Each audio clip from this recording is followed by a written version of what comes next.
موعد مباراة الجزائر وبوتسوانا والقنوات الناقلة في تصفيات كأس العالم 2026. السلام عليكم ورحمة الله وبركاته. أهلا وسهلا بكم متابعيني الأعزاء. قبل أن نبدأ ما تنسوش تصلوا على النبي عليه أفضل الصلاة والسلام، ويلا بينا نبدأ الفيديو.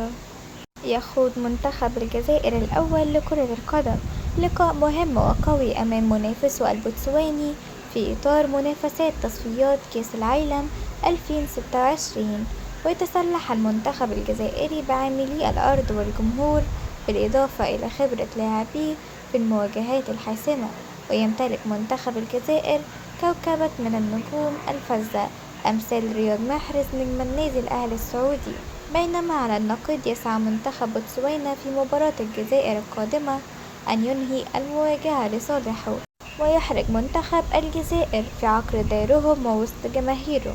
ومن المرتقب أن تكون صافرة الانطلاق مباراة الجزائر وبوتسوانا في تصفيات كأس العالم 2026 اليوم الخميس، والموافق 4 من شهر سبتمبر الجاري، وبالتحديد في تمام الساعة 10 مساء بتوقيت القاهرة.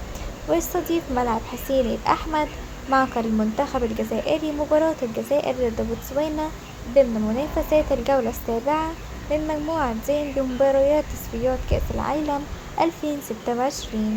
شاركوني رأيكم في التعليقات من سيفوز في المباراة، والسلام عليكم.